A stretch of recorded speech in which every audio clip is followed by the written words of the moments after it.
Renate, wohin? Wohin? Nichts?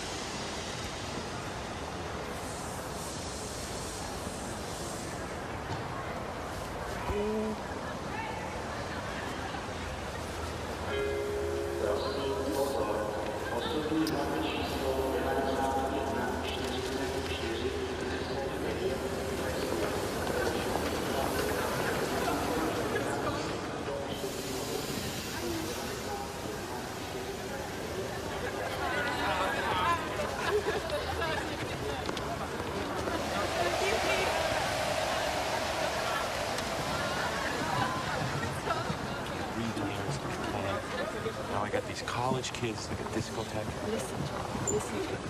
I'm sorry. You are a nice boy, but I'm too beautiful for you. Goodbye, Brad from America. You want one more kiss before I go? Are you kidding?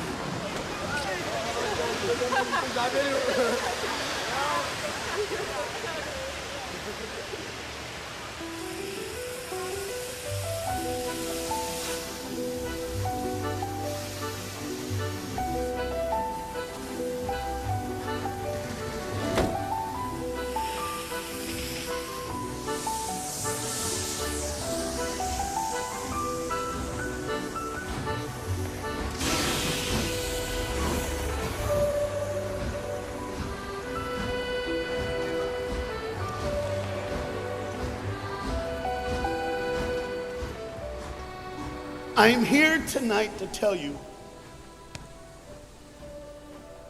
about a father who loved his son and a son who loved his dad. The way this story is going to unfold for you is a little bit different because I want to bring it to now. You see, a dad would go home and he would go by the school, and every now and then he would pick up his son and say, "Son, why don't you go to work with me?" The boy loved that. And when his dad would just come and pick him up, he was the happiest boy ever. He knew that he would get to spend the afternoon with his father at work, and he would get his coat, and they would walk, and he would bring hot chocolate for his son, for it's really cold, and they would go through. But this boy was different. This boy would see things. This boy wasn't normal. And when they were walking one afternoon going to where dad worked, this boy would notice things that other people wouldn't notice. He see things other people wouldn't see. He sees a man in a bathrobe in the middle of the street who's yelling at a second-story window. He sees a woman who's very angry at him and doesn't really want to hear what he says. This boy, as the rest of the world hustles by, he slows down. He sees the hurt and the pain. He sees the anguish and the sorrow. He sees the window close and a desperate man trying to get away. What he did doesn't matter. That he hurting is all that matters. And this boy would see these things. His father rushes and gets him by the hand and says, "Let's go. We'll be late." He would stop and look one more time. Can I stop his pain? Can I stop her hurt? But the boy loved his father. They would go and they would catch the trolley. I think that's what you call it here. We call it a tram. Yeah, I don't know the words, but he would get on there with his dad, and the boy would just notice people. He would look, and that day, one particular, he noticed something as he got on the train. To explain something, as you can hear, there's a train coming, and I got to get through this before the train gets here. He saw a man, he saw a woman. He saw that the man seemed very happy, and the woman seemed very sad, and he couldn't understand why they could be together and one be happy and the other be sad. He couldn't understand that, but the little boy knew that there was something wrong. He had this feeling, this instinct that was amazing, how he cared for other people, but he loved none other than his father. He knew his daddy loved him, and as he watched the world and their hurt and their pain, he knew that he would always have a father. But even notice this, I need you to understand as you hear this story and get involved in the life of this man and his son, I need you to notice that there's no mom. As they walked through the woods, the boy would say to his father, Dad, what will I do when I grow up? What will I get to do? Will I get a cool job like yours? How will I work? He says, I don't know, but I want to change the world. I want to do something great. I want to do something wonderful. I want to help people. I want to do something that could change the lives of anyone. I just want to be that great. I just want to do something good. And as he walked with his dad would say, son, you will be great. You will be awesome. You will change the world. Your life is going to be incredible. But there was a train coming. There's always a train coming. The train is called life. We're all on the train of life, just riding. Whether we realize the truth or not, whether we realize what's happening or not, we're all on that same train tonight. Only God has saw it fit for us to be in the same room, in the same car, for such a time as this. When they get to the edge of the train track, he could see where his father worked. You see the bridge? That's what his dad did. You see, the bridge was very, very important. Boats needed to come to the harbor to get off their goods so they could make money. But trains were coming with people going from one town to the next. Not many cars in Europe, so they couldn't use a lot of that. So many people, not enough roads, so everybody used that train to get from the town to town to get to work and to get home. And one day the train was coming by. What you have to understand is that boy loved going to work with his dad. He would stay right by the river's edge, and he would do what he loved to do the most. Let me explain that. He loved to fish. Anybody like to fish here? Oh, all the guys go, The dad looks at his boy and he says, son, now remember the rules. You got to stay right here because I can see you from the window right here. Don't get out of the sight of this window because you got to stay there so I know you're safe. Catch you something good to eat. But as you can hear, the train's coming. The father's job was cool.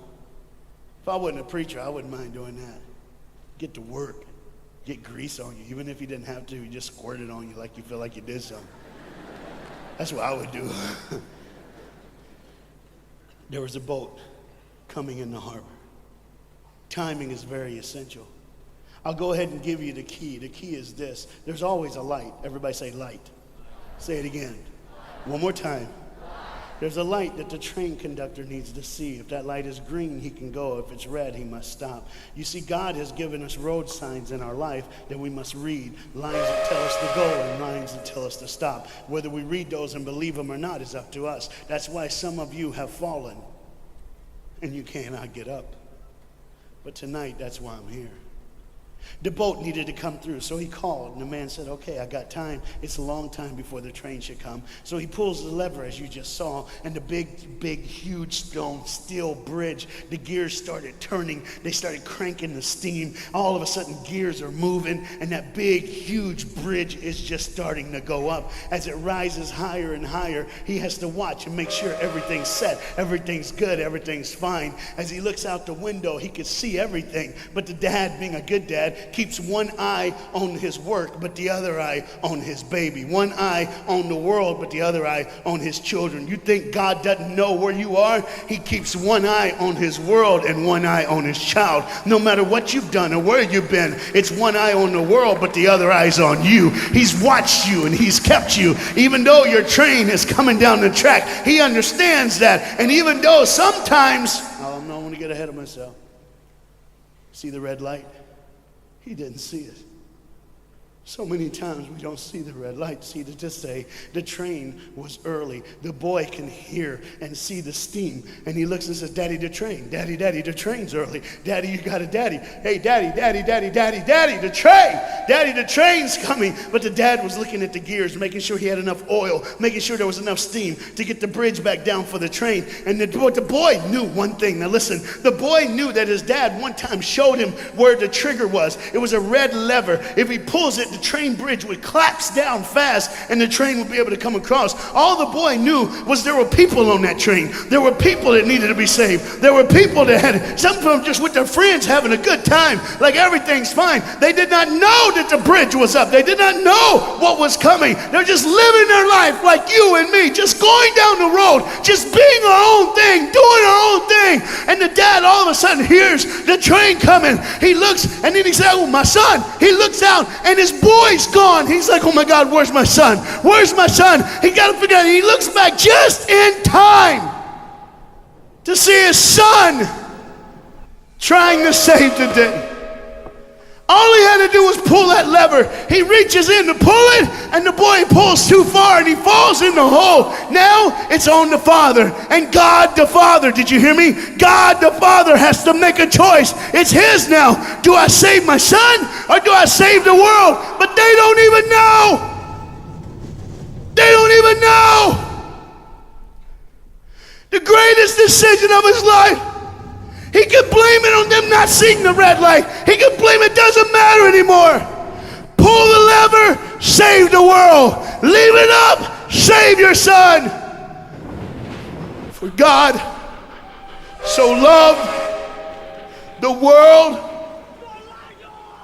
that he gave his only son.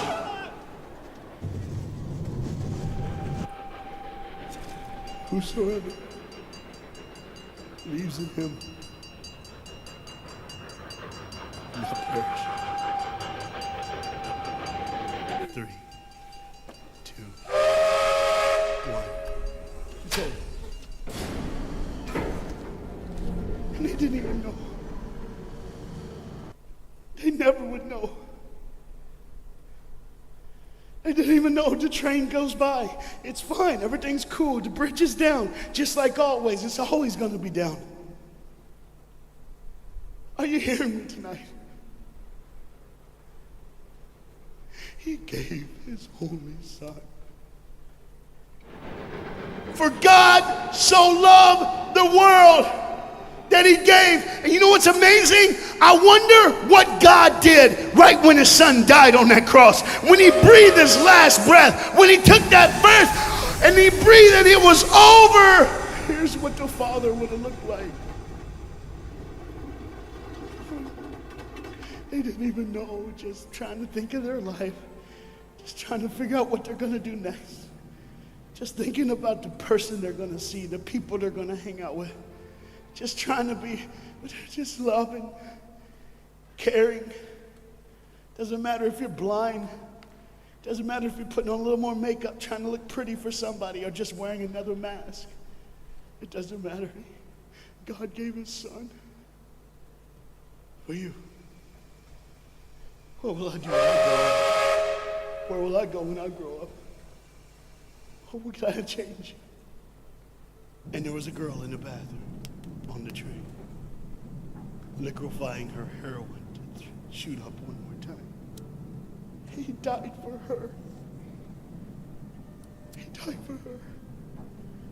But in one moment, are you listening? In one moment, as the Bible says, everybody gets a chance. In one moment to see the look of the Father when he knows when you realize what he did for you, when you realize the sacrifice, when you realize he let his son die so that you can live, when you realize what he did, no matter what you're doing, no matter where you're at in this life, no matter what you're a part of, you gotta stop.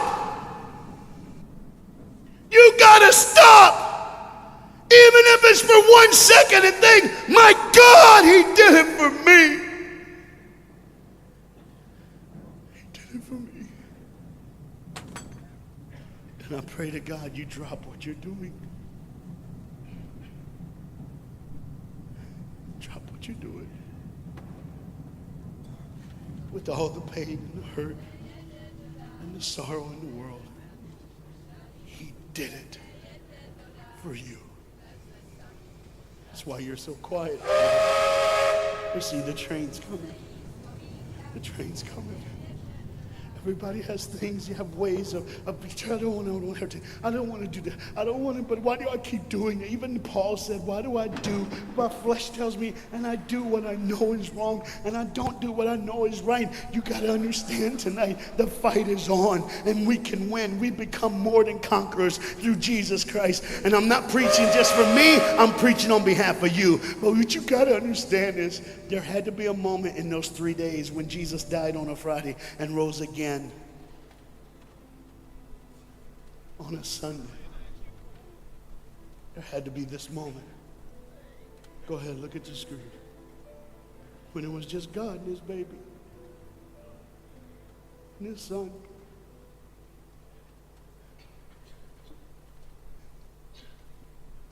Every sin that's ever been committed in this earth is rolling through your mind right now. I'm here to tell you that as the sun sets in the afternoon, the sun will rise again. And when the sun rises again, you cannot change your past, but you can change your future. You see, it's always a different day. One day someone lives, the next day they die, the next day you wake up and you're still living. You're like, why am I going to live? Why does this have to be my turn? Why can't I? You can just preach. I could have stopped, but I need you to see the whole picture here.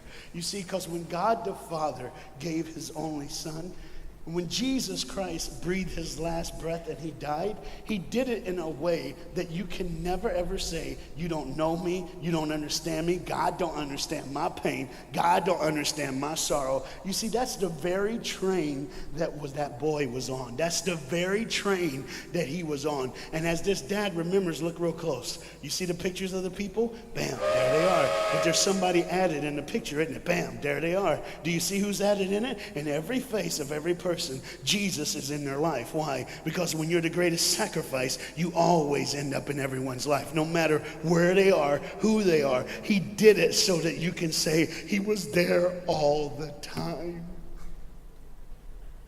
waiting patiently in line. Jesus Christ was there all the time. And the train keeps going. The train keeps coming. Train keeps moving. People keep living and people keep dying. And God the Father just watches it all. One eye on the world, the other eye on you. Some of you are starting to figure it out. You're like, what is he looking for? Just one girl.